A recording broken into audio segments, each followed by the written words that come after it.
오늘은 무서워 말라라는 제목으로 함께 말씀을 통하여 은혜를 나누기 소원합니다. 무서운 허리케인이 정말로 큰 피해를 내지 아니하고 넘어가서 정말로 다행이었습니다. 그러면 뉴스를 볼 때 허리케인 하도 허리케인 심하다고 해서 저희 집도 이제 케이블이 없기 때문에 타겟에 가서 이제 안테나를 사가지고 그것을 꽂아가지고 계속 이제 뉴스를 들었는데, 뉴스를 들을 때마다 불안한 마음이 더 들었습니다. 역대 최대의 최악의 허리케인이다, 다 죽는다, 무조건 도망가라, 그런 이야기들이 계속 나왔습니다. 그래서 이제 많은 분들이 만만의 준비를 하였습니다. 저희 동네도 맨 처음에는 조용하다가 막판에 목요일 날서부터 시작해가지고 밤새도록 망치 소리와 이 소리가 끊이지 않았습니다. 특별히 이제 1층에 사시는 분들은 이제 다 나무로 갖다 막고 막 하더라고요. 그래서 저희도 가만히 있어서는 안 될 것 같다고 해가지고 유리창을 그 매스킹 테이프죠, 페인트 칠할 때 그걸로 먼저 쫙 해놨는데 그거 아무 소용이 없다고 해가지고 빈 박스 얻어다가 빈 박스를 유리창에다 대고 거기다 또 이제 테이프를 붙이고 새벽 3시까지인가 그걸 다 붙였어요. 그런데 문제는 이제 커다란 거실에 있는 창문은 이건 이제 모자라고 너무 힘들어가지고 이제 베니어판을 사다가 그걸 붙이려고 나름대로 홈디포를 한 4번 5번을 찾아가서 못도 사고 드릴에 돌아가는 이런 것도 사고 해서 했는데 이게 벽이 시멘트라서 안 들어가는 거예요, 아무리 해도. 그래서 힘들어가지고 테이프로만 붙여놓고 그리고 나서 근데 문제는 이제 차가 걱정이 되더라고요. 이게 앤드류나 이런 거 겪으셨던 분들이 항상 이야기하는 게, 집안에 그 현관문이 부서지면서 집안에 있던 가구들을 확 휩쓸어 가지고 수영장으로 다 날아갔다, 천장이 뚫렸다, 이런 얘기를 막 하셔가지고 혹시 밖에 있는 차가 허리케인 때문에 나무라도 넘어져 가지고 다치면 어떡하나, 그러면 화요일날 선교사님 오신다고 하는데 라이드도 못 가고 어떡하나 라는 그런 걱정을 하다가 결국은 이제 올랜도로 피난을 가게 되었습니다. 근데 이제 감사하게 정말로 하나님께서 열심히들 기도하셨어요. 열심히들. 어떤 분은 집에 보험이 없기 때문에 꼭 허리케인이 비껴가야 된다고 그렇게 기도하신 분들도 있고, 그런 기도를 들어주셨는지 막판에 갑자기 이 허리케인이 진로를 서쪽으로 틀면서 많이 약해져서 큰 데미지 없이 보내게 되었습니다. 그런데 그 허리케인을 우리가 점점 다가오는 허리케인을 보면서 우리 마음 가운데 두려움이 있었습니다. 두려움. 그러니까 어떤 분들은, 앤드류를 겪은 분들은 저것이 바로 치면 우리는 다 죽는다 라고 하면서 화장실이나 클로젯에 들어가서 기도할 생각을 하셨다는 분도 있으셨습니다. 그리고 올랜도에 있었지만 거기서도 바람이 세게 부는 것을 보면서 마음속에 두려움이 있었습니다. 그런데 우리의 인생 가운데는 이러한 허리케인에 대한 두려움뿐만 아니라 수많은 걱정거리, 문제거리가 우리 안에 있기 때문에 우리는 항상 두려워하고 있습니다. 오늘 성경에도 보면 어떠한 두려움 때문에 우리가 잠 못 이루는지 나오고 있는데, 어떤 것들이 나오냐면 먼저 사냥꾼의 올무가 나오고 있습니다. 그리고 전염병이 나오고 있으며 밤의 공포와 화살이 나오고 있습니다. 그리고 재앙이 나오고 있습니다. 사냥꾼의 올무는 나를 넘어뜨리려고 하는 수많은 시도들입니다. 어떻게 보면 미국은 조금 덜한 것 같아요. 아직까지 미국은 조금 덜한 것 같은데, 한국 같은 경우에는 어린 아이들도 어렸을 때부터 치열한 경쟁 가운데 삽니다. 그러니까 저 사람을 밟고 올라가야지만 내가 사는 것입니다. 그럼 저 사람을 밟으려면 어떻게 해야 되느냐? 수단과 방법을 가리지 않고 끌어내리려고 애를 쓰죠. 그것이 바로 사냥꾼의 올무가 될 수가 있는 것입니다. 그래서 여러분들도 직장 생활을 하시거나 사회 생활을 하시게 되면 정말로 나를 넘어뜨리기 위해서 거짓말도 하고 뒤에서 수근거리기도 하는 그러한 사람들을 보시거나 경험하셨을 것입니다. 그것이 어떻게 보면 사냥꾼의 올무가 될 수가 있는 것입니다. 그리고 전염병은 건강을 해치는 것이겠죠. 건강. 오늘날의 많은 사람들은 건강의 문제 때문에 걱정하며 살아갑니다. 그리고 주위를 돌아보면 정말로 이제 암이라는 것이 너무나 흔하다는 것을 우리가 알 수가 있습니다. 집안에 가족 중에 한 명씩은 다 있는 것 같아요. 저희 집안에도 저희 아버님께서도 암에 걸리셨었고, 네. 그리고 또한 이번에 이제 스트레스 많이 받으면 또 암에 걸린다고 이야기를 하잖아요. 근데 오늘날 얼마나 많은 사람들이 스트레스를 받고 있습니까? 예. 그러니까 이 건강의 문제도 남의 일이 아닐 때가 많습니다. 그래서 건강 때문에 걱정하시는 분들도 많고, 그리고 또한 밤의 공포와 화살은 무엇을 의미하냐면 전쟁을 의미하는 것입니다. 전쟁. 오늘날에도 우리는 모르지만 이 지구상에는 많은 곳에서 이런 전쟁들이 일어나고 있습니다. 중동의 시리아에서는 7년째 내전이 일어나고 있는데 그 내전으로 말미암아 570만 명의 어린아이들이 고통을 당하고 있다고 합니다. 그러니까 가장 많은 피해를 보는, 전쟁이 일어나면 가장 많은 피해를 보는 사람들이 여자들과 어린아이들입니다. 그래서 지금 이렇게 전쟁 때문에 피해를 보고 있는 수많은 사람들이 있습니다. 그런데 그러한 꼭 전쟁터가 아니라 우리의 삶 자체가 전쟁터입니다.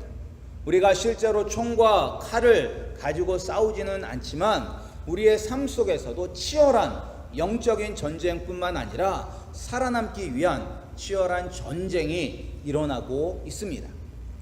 그래서 어떤 분들은 이 세상을 약육 강식의 법칙이 적용되는 정글이라고 표현을 합니다. 그래서 어떻게 해서든지 이기려고 다른 사람을 쓰러뜨리고 내가 살아나려고 애쓰는 것을 우리는 볼 수가 있습니다. 그래서 자신이 살아남기 위해서는 속임수도 불사하지 않습니다. 그래서 저도 여기에 와서 그런 것을 한 2번 경험했거든요. 한 번은 셀폰 때문에, 전화기 때문에 갔는데 분명히 70불인데 이 원처에 있는 곳은 다 80불을 불렀어요. 근데 그게 알고 보니까 알아보니까 이게 담합을 한 거죠. 이 동네 사람들은 다 담합을 해서 원래 80불, 70불을 받아야 되는데 10불을 무슨 특별한 이름을 붙여가면서 일부러 차지를 더 붙이는 거예요. 예. 그뿐만 아니라 이제 어떤 데는 이 동네가 세금이 7%인데 세금이 10%라고 그렇게 이제 이야기를 하는 사람들도 있었습니다. 그렇게 하는 것이 이제 조금이라도 이익을 얻기 위해서 그렇게 살아가는 거죠. 그리고 그것을 모르는 사람은 눈 뜨고 당할 수밖에 없는 그런 세상에서 우리가 살아가고 있습니다. 그리고 또한 자연재해도 있죠. 우리가 도저히 감당할 수 없는 자연재해. 서부 쪽은 지진, 중부 쪽은 토네이도, 남부 여기는 허리케인.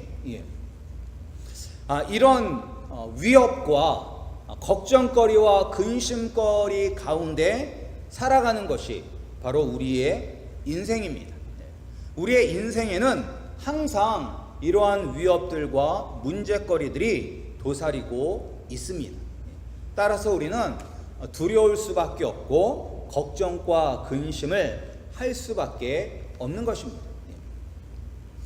그러나 이러한 삶 속에서, 이러한 위협과 이러한 걱정거리가 가득한 삶 속에서도 두려워하거나 걱정 근심하지 않고 살아가는 사람들이 있습니다. 오늘 성경에도 나오는데 우리가 한번 6절과 7절 말씀을 다시 한번 읽어보겠습니다. 우리 6절과 7절입니다. 함께 있습니다. 시작. 어두울 때 퍼지는 전염병과 밝을 때 닥쳐오는 재앙을 두려워하지 아니하리로다. 1000명이 내 왼쪽에서 10,000명이 내 오른쪽에서 엎드러지나 이 재앙이 내게 가까이 하지 못하리로다. 아멘. 오늘 이 말씀을 보면 어두울 때 퍼지는 전염병, 그러니까 눈에 보이는 것이 아니라 원인을 알 수 없이 그 퍼지는 전염병, 얼마나 두렵습니까? 우리가 원인을 알면 고칠 수가 있는데 원인을 알지 못하고 이거 퍼지는 이 전염병, 생각만 해도 두렵고 끔찍한데, 그런 전염병 속에서도, 그리고 또 전쟁터 속에서도 지금 내 옆에서 1000명이 죽어나가고 있으며 내 오른쪽에서는 10,000명이나 사람이 죽어나가고 있음에도 불구하고 이 사람은 두려워하지 않는다라고 이야기하고 있습니다. 어떻게 그럴 수가 있을까요? 여러분들이 전쟁터에 나갔는데 여러분 왼쪽에는 전우들이 다 죽어나가고 있으며 오른쪽에는 전우들 다 죽어나가고 있으며 지금 몇 명 남지 않고 자기만 있으면 어떤 생각이 들을 것 같아요? 이제 죽었구나라고 하면 절망, 자포자기 그런 생각이 드는 게 정상인 것 같은데 오늘 이 시편 기자는 그런 상황 가운데서도 두렵지 않다라고 이야기하고 있습니다. 우리가 어떻게 하면 근심도 많고 걱정도 많은 이 험한 세상에서 우리가 두려워 벌벌 떠는 것이 아니라 평안을 누릴 수가 있을까요? 우리 모두 정말 이러한 어려움 가운데서 정말 편안하게 두 다리 쭉 뻗고 잘 수 있는 마음의 평안을 다 원하실 것입니다. 어떻게 하면 그런 평안을 누릴 수가 있느냐? 우리 13절과 14절에 보면 이렇게 이야기하고 있습니다. 하나님을 사랑하는 사람에게 평안이 옵니다. 하나님을 사랑하는 사람. 그리고 하나님의 이름을 아는 사람에게 세상이 줄 수 없는 평안이 찾아옵니다. 그리고 하나님께 간구하는 사람에게 두려움은 물러가고 예수님이 주시는 참 기쁨과 평안을 누릴 수가 있는 것입니다. 우리 아름다운 교회 우리 성도님들은 이렇게 하나님을 사랑하고 그리고 하나님의 이름을 알고 그리고 하나님께 간구함으로 두려움이 아니라 평안함을 누리시는 축복 받으시기를 주님의 이름으로 다시 한번 축복합니다. 그런데 어떤 사람이 하나님을 사랑하고 하나님의 이름을 알고 하나님께 간구하는 사람이냐면 믿음이 있는 사람이 하나님을 사랑하고 하나님의 이름을 알고 그리고 하나님께 간구하는 사람입니다. 믿음이 없는 사람은 하나님을 사랑할 수도 없고 하나님의 이름을 알 수도 없고 하나님을 찾지도 구하지도 않습니다. 우리 성도님들은 믿음이 있으십니까? 어떻게 하면 우리가 이러한 믿음을 소유할 수가 있을까요? 우리가 교회에 나온다고 다 믿음이 생기고 믿음이 자라는 것은 아닙니다. 우리가 교회 안에서 성경 공부를 한다고 아니면 교회 안에서 직분을 받는다고 없었던 믿음이 생기는 것은 아닙니다. 간혹 사람들은 이야기를 합니다. 세워놓으면 거기에 합당한 믿음을 갖게 된다라고 이야기를 합니다. 예를 들어서 직분자를 세울 때 일단 그 사람을 믿고 그 자리에 세워놓으면 그 자리가 사람을 만든다라고 이야기를 합니다. 근데 그것이 어떻게 보면 세상적으로는 맞는 이야기입니다. 세상에서는 사람들에게 그 어떠한 자리를 맡겨주고 그것을 감당할 수 있도록 서포트를 해주면 사람이 더 성장할 수가 있습니다. 그러나 믿음은 다른 것입니다. 믿음은 교회를 오래 다닌다고 생기는 것도 아니고 성경을 많이 읽는다고 생기는 것도 아니고 교회 안에서 어떠한 많은 봉사를 한다고 없었던 믿음이 생겨지는 것은 아닙니다. 그러면 어떻게 하면 우리가 믿음을 가질 수가 있느냐? 첫 번째는 무엇이냐? 하나님을 나의 지존자, 전능자, 여호와 하나님으로 고백하는 사람이 믿음이 있는 사람인 것입니다. 우리의 입술 가운데 하나님은 나의 하나님입니다. 예수님은 나의 주님, 나의 구원자, 나의 하나님입니다 라는 그런 고백이 우리 입술 가운데 나올 때 그때 비로소 우리는 하나님을 사랑하게 되고 하나님을 알게 되는 것이며 하나님께 간구하는 사람이 될 수가 있는 것입니다. 네, 우리가 이제 교회를 오래 다니면 하나님을 알지 않나, 예수님이 나의 주님이고 예수님이 나의 구세주인 것을 알지 않나라는 생각을 할 수가 있습니다. 그러나 우리가 도마를 보면 그리고 12 사도들을 보면 우리의 생각이 틀렸다는 것을 알 수가 있습니다. 예수님의 12사도들은 예수님이 세례를 받으시는 것부터 시작해서 십자가에 못 박히시고 부활 승천하시는 그 모든 것들을 다 본 사람들입니다.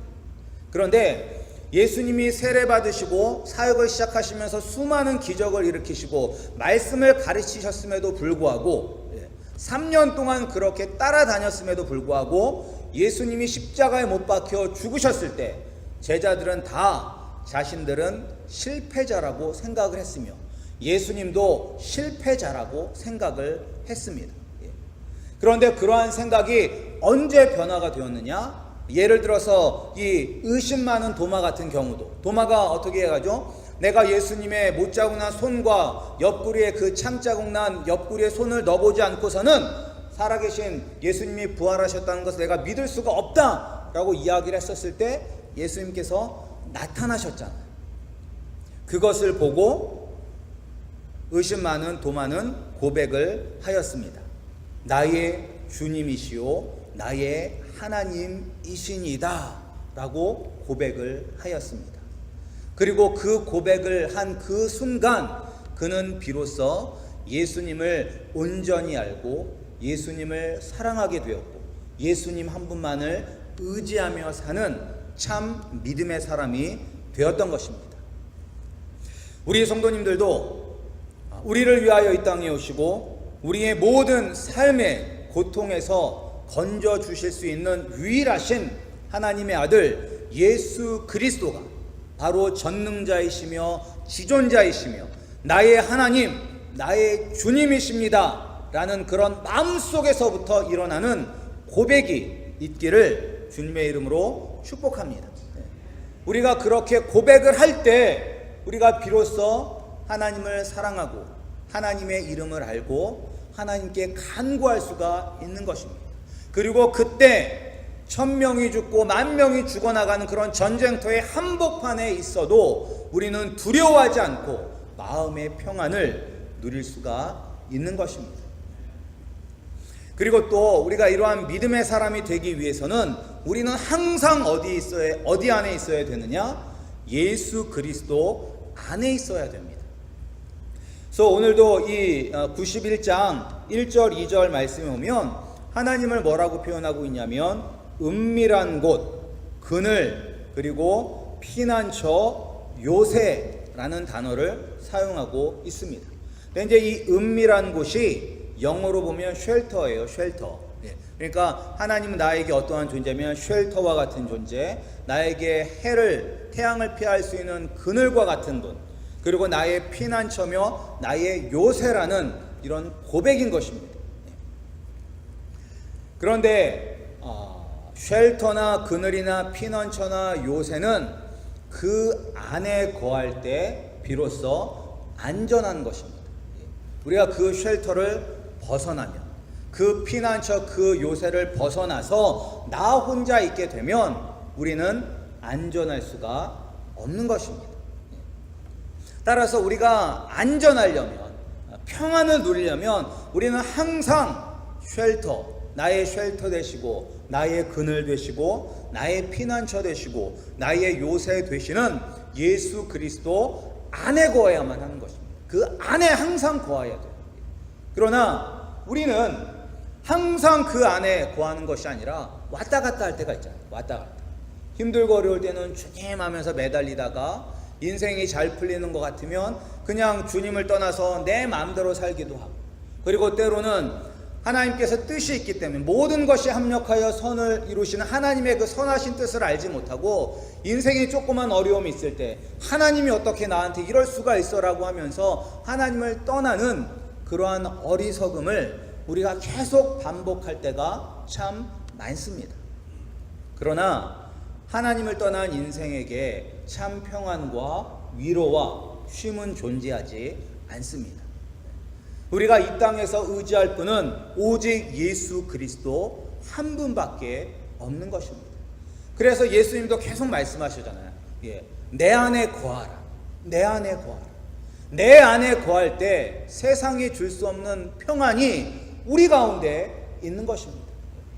그런데 우리는 그 예수님 안에 거하기보다는 때로는 아이고 이거 어떡하지? 그래서 걱정 근심하면서 내 스스로 그 문제를 해결하려고 애쓸 때가 너무나 많이 있습니다.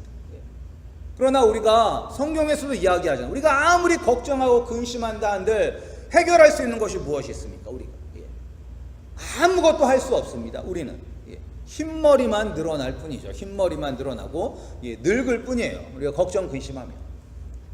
따라서 우리는 항상 예수 그리스도 안에 있어야만 합니다. 그래서 우리는 정말로 무엇을 먹거나 마시거나 무슨 일을 하든지 다 예수 그리스도 안에서 행해야지만 우리의 믿음이 자라게 되는 것이며 하나님의 은혜 가운데 거하게 되는 것입니다. 오늘 말씀도 한번 이것을 우리가 분석을 해보면 91편 1절 2절 말씀은 지금 이 시편을 쓰고 있는 사람의 신앙의 고백입니다. 신앙의 고백. 신앙의 고백이고 3절부터 13절까지는 이 글을 읽는 사람들에게 선포하고 있는 거예요. 1절 2절. 나는 나의 하나님을 나의 전능자 지존자 여호와 하나님으로 나는 고백하고 예수님이 나의 피난처 요새 나의 피할 바위다 라고 그렇게 믿음의 고백을 하며 사람들에게 향해서 너희들도 예수 그리스도 안에 거하라. 그리하면 너희가 두려워할 필요가 없으며 날마다 평안을 누릴 수가 있다 라고 이야기하고 있는 것이며 거기에 대해서 14절부터 16절까지는 하나님께서 친히 말씀하고 계신 것입니다. 하나님이 이르시되 그가 나를 사랑한즉 내가 그를 건지리라. 그가 내 이름을 안즉 내가 그를 높이리라. 그가 내게 간구하리니 내가 그에게 응답하리라. 그들이 환난 당할 때에 내가 그와 함께하여 그를 건지고 영화롭게 하리라. 내가 그를 장수하게 함으로 그를 만족하게 하며 나의 구원을 그에게 보이리라 하시도다 라고 하나님께서 친히 말씀해주고 있습니다. 그런데 이제 이게 조금 이상한 게 보통은 하나님이 먼저 우리를 사랑하셨잖아요. 하나님이 먼저 우리를 사랑하셨기 때문에 우리가 하나님을 사랑할 수가 있는데 여기서는 그가 나를 사랑하지 너희가 나를 사랑하였기 때문에 내가 너를 건지겠다라고 말씀하고 있습니다. 이것이 바로 믿음의 사람만이 하나님께서 이런 놀라운 구원을 약속하시고 구원을 이루어 주시겠다는 것입니다. 그러니까 교회에 나오는 어중이 떠중이 그런 모든 사람들에게 주시는 말씀이 아니라 정말로 예수님을 만나고 예수님만 바라보며 사는 믿음의 사람에게만 주시는 언약의 말씀, 축복의 말씀, 위로의 말씀이 되는 것입니다. 여러분이 이 말씀의 주인공이 되시기를 원하십니까? 그렇다면 믿음을 가지시기를 소원합니다. 하나님을 나의 주님, 나의 구세주로 고백하고 날마다 예수 그리스도 안에 거하시는 우리 아름다운 교회 성도님들이 되시기를 주님의 이름으로 축복합니다. 그러므로 말미암아 세상이 줄 수 없는 평안, 정말로 카오스 같은 그런 위기에서도 정말로 마음의 평안이 가득함으로 말미암아 걱정 근심하지 아니하고 오히려 감사의 찬양을 부를 수 있는 그러한 축복을 다 받아 누리시는 믿음의 성도님들이 되시기를 주님의 이름으로 축복합니다.